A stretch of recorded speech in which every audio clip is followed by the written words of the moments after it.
በጥንካሬ እየሰራችሁ ውጤት መራቅ፣ ሰላም በነበረበት ቤት ውስጥ ድንገተኛ ሁከት፣ ያለ ምክንያት የሚሰማ የድካም ስሜትና ነገሮች ሁሉ ጭልምልም ማለት። ይህ ሁሉ ነገር ዝም ብሎ የመጣ አጋጣሚ ሳይሆን በክፉ ምኞትና በእርግማን የታጀበ ረቂቅ ሰንሰለት ሕይወታችንን ቆልፎት ሊሆን እንደሚችል ልናስብ ይገባል።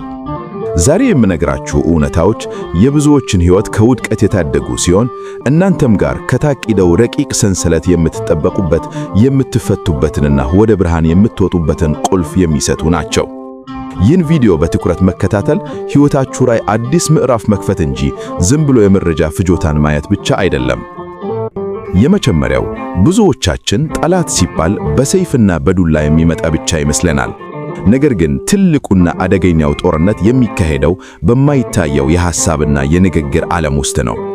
መጽሐፍ ቅዱስ ሞትና ሕይወት በምላስ እጅ ናቸው ይላል። ይህ ቃል ዝም ብሎ የተነገረ አረፍተ ነገር ሳይሆን የሰው ልጅ ንግግርና የልብ ሐሳብ በሌላው ሰው ሕይወት ላይ ሊያሳርፍ የሚችለውን አዎንታዊም ሆነ አሉታዊ ተጽዕኖ የሚያሳይ ልዩ ቀመር ነው። እስኪ አንድ እውነተኛ ታሪክ ላካፍላችሁ። አንድ ስሙን የማልጠቅሰው ወጣት ነበር። እጅግ ጎበዝ ሰራተኛና በሄደበት ሁሉ ስኬት የሚቀናው ሰው ነበር። ነገር ግን በድንገት ነገሮች ሁሉ ተገልባበጡ። የጀመራቸው ሥራዎች ያለ ምክንያት ይቋረጣሉ። ጤናው ይታወቃል። ከሰው ጋር ያለው ግንኙነት ሁሉ ይበላሻል። ይህ ወጣት ወደ መንፈሳዊ አባት ዘንድ ሄዶ ሲመከር አንድ ትልቅ ስህተት ይሠራ እንደነበር ተረዳ። አዲስ ሊጀምር ያሰበውን ትልቅ ፕሮጀክት ገና ሳይጨብጠው በየሄደበት ለሚያውቀውም ለማያውቀው ይናገር ነበር። መምህሩም በምቀኝነትና በክፉ ሐሳብ የታጀበ የሰው ዓይንና ምላስ ገና ያልበቀለውን ዘርህን አቃጥሎታል አሉት አባቱ። ይህ ወጣት ከዚያ በኋላ ዝምታንና ጸሎትን ስልቱ አደረገ። ዛሬ ካለበት ውድቀት ወጥቶ ከቀድሞ በበለጠ ስኬታማ ሆኗል። ይህ ታሪክ የሚያስተምረን ትልቁ ቁም ነገር የሰውን ክፉ ሐሳብ የሚሰብር የመጀመሪያው ስልት መንፈሳዊ ምስጢርን መጠበቅ ወይም ጥንቃቄ መሆኑን ነው። ቅዱሳን አባቶቻችን ምስጢርህን ለባልንጀራህ አትናገር፣ ባልንጀራህም ሌላ ባልንጀራ አለውና ይላሉ። ይህ ማለት ሰውን ሁሉ ጥሎ ማለት አይደለም። ነገር ግን በዙሪያችሁ ያሉ ሰዎች ሁሉ ለእናንተ ስኬት እኩል ደስታ ላይኖራቸው እንደሚችል መረዳት ነው። የሰው ልጅ ምቀኝነት አንዳንዴ በንቃተ ህሊና ኮንሽስሊ አስቦበት የሚደረግ ብቻ ሳይሆን ሳይታወቅ የሚወረወር የክፉ መንፈሳዊ ፍላጻ ነው።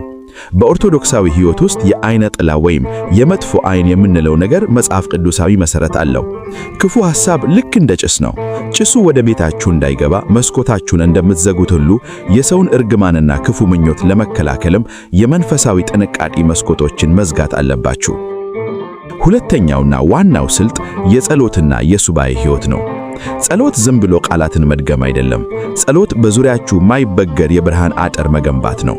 የሰውን እርግማንና መዋርት የሚሰብር ትልቁ መሳሪያ የጌታችን የኢየሱስ ክርስቶስ ስምና የመስቀሉ ምልክት ነው። ጠዋት ከቤታችሁ ስትወጡ በስመ አብ ወወልድ ወመንፈስ ቅዱስ ብላችሁ ራሳችሁንና ደጃችሁን በማማተብና በልባዊ ጸሎት መውታት በእናንተና በክፉ ሐሳብ መካከል ትልቅ ጋሻ መገንባት ነው። አንድ ነገር ልብ በሉ፣ እርግማንና ክፉ ሐሳብ የሚሰርገው ክፍተት ሲያገኝ ነው። ያ ክፍተት ደግሞ የእናንተ ፍርሃትና ጭንቀት ነው። ሰው ይረግመኝ ይሁን፣ ሰው ይመቀኘኝ ይሁን ብላችሁ ስትሰጉ ለዛ ክፉ ሐሳብ መንገዱን እየከፈታችሁለት ነው። በስነ ልቦናውም ዓለም ላይ ሰልፍ ፉልፊሊንግ ፕሮፌሲ የሚባል ነገር አለ። የሰውን ክፉ ሐሳብ ከመጠን በላይ ከፈራ ነው ያ ፍርሃታችን ራሱ ወደ ሕይወታችን ውድቀትን ይስባል። ስለዚህ ሁል ጊዜ እግዚአብሔር ከኔ ጋር ከሆነ ማን ይቃወመኛል የሚለውን የቅዱስ ጳውሎስን ቃል እንደ ስንቅ መያዝ አለባችሁ። ሦስተኛው ስልት የበረከት ቃል ነው። ብዙ ጊዜ የሰው እርግማን የሚመታው የኛ በምንናገረው አላስፈላጊ ንግግር ምክንያት ነው። ራሳችሁን በትህትና ዝቅ አድርጋችሁ ሌላውን ከፍ አድርጋችሁ ስትይዙ ምቀኝነትን ትቀንሳላችሁ። በተጨማሪም ክፉ ለተመኘላችሁ ሰው መልሳችሁ ክፉ አትመኙ። ክፋትን በክፋት ለመመለስ መሞከር በነዳጅ ላይ ቤንዚን እንደማረክረፍከፍ ነው።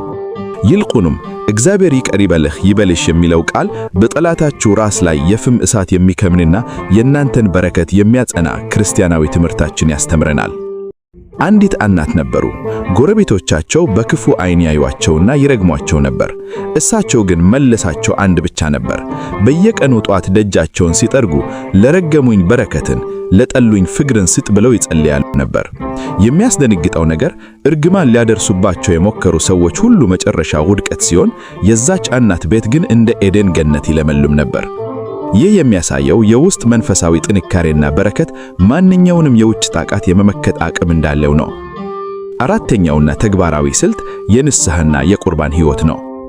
የሰውን እርግማን የሚሰብር ትልቁ ጸረ መርዝ ንስሐ መግባትና ሥጋ ወደሙን መቀበል ነው። በውስጡ የክርስቶስ ደም ያለበት ሰው ክፉ መናፍስትም ሆኑ የሰው እርግማን ሊነኩት አይችልም። ንጽሕናችሁ ስትጠብቁ የክፉዎች ሐሳብ ሰም በጋለ እሳት ፊት እንደሚቀልጥ እናንተ ፊት ይሟሟል። በዓለማዊውም ኑሮ ቢሆን ስኬታማ ሰዎች ምስጢራቸውን አብዝተው አይናገሩም። ወርክ ኢን ሳይለንስ ሌት ዮር ሰክሰስ ቢ ዮር ኖይዝ የሚባለው ማለት ነው። ሥራችሁን በዝምታ ስሩ፣ ውጤታችሁ ግን ለራሱ ይናገራል። ይህ በስነ ልቦናውም ፕራይቨሲ ወይም ግላዊነት የሚባል ትልቅ ጥበብ ነው። የሰው ሐሳብ ኃይል አለው። ያ ኃይል ደግሞ የእናንተን ጉልበት እንዳይቀንሰው ጥንቃቄ ማድረግ ብልህነት ነው። ለማጠቃለል ያህሉ እነዚህን 5 ነጥቦች ሁል ጊዜ በልባችሁ አኑሩ። 1. ፍርሃትን አስወግዱ። የሰው እርግማን ከእግዚአብሔር ጥበቃ አይበልጥም። በታማኝነት ተመላለሱ። 2. ምስጢራችሁን ጠብቁ። ገና ያልበሰለ ፍሬያችሁን ለሰው ሁሉ አታሳዩ። ጊዜው ሲደርስ ሁሉም ያያል። 3. የጸሎት ጋሻ ይኑራችሁ። ጠዋትና ማታ መጸለይን፣ ራስን ማማተብና በቅዱስ ውሃ መጠመቅን አትዘንጉ። 4. ምላሻችሁን ለበረከት ብቻ ተጠቀሙ። የሰው ምላሽ የራሱን ሕይወት ይገነባል ወይም ያፈርሳል። 5. ከቤተ ክርስቲያን አትራቁ። ምስጢራተ ቤተ ክርስቲያን፣ ንስሐና ቁርባን ትልቁ የጥበቃ ምሽጎች ናቸው። ተወዳጆች፣ ዛሬ ይህንን ምነግራችሁ በምክንያት ነው። በሕይወታችሁ ላይ ታሰሩ የክፉ ሐሳብ ሰንሰለቶች ዛሬ በዚህ ዕውቀትና በእግዚአብሔር ቸርነት ይበጠሳሉ። አሁን ካላችሁበት ጭንቀት ወጥታችሁ በራስ መተማመንና በበረከት እንድትሞሉ ምኞቴ ነው። ይህ ትምህርት ለሌሎችም ወንድም እህቶቻችሁ እንዲደርስና ሕይወታቸው እንዲቀየር ሼር ማድረጋችሁን አትርሱ። እንዲሁም በሕይወታችሁ ያጋጠማችሁን ተመሳሳይ ፈተና ወይም ይህ ትምህርት የፈጠረባችሁን ስሜት በኮሜንት መስጫው ላይ አጋሩኝ። ልዑል እግዚአብሔር ሆይ የሰውን ክፉ ሐሳብና የምቀኛ ዓይን እንዳያገኘን በቅዱስ መላእክት አጥርነት ጠብቀን። በጠላት ዲያብሎስና በክፉ ሰዎች የሚወረወረውን የእሳት ፍላጻ ሁሉ በመስቀልህ ኃይል አክሽፍልን። ለተጨነቁት ዕረፍትን፣ ለታሰሩት መፈታትን፣ ለታመሙት ፈውስን ስጥህ። በቤታችን በረከትን፣ በልባችን ሰላምን፣ በሥራችን ስኬትን አኑርን። ምስጋና ይሁን አንድ አምላክ ለሚሆነው ለአብ ወወልድ ወመንፈስ ቅዱስ ዛሬም ዘውትርም ለዘላለሙም አሜን።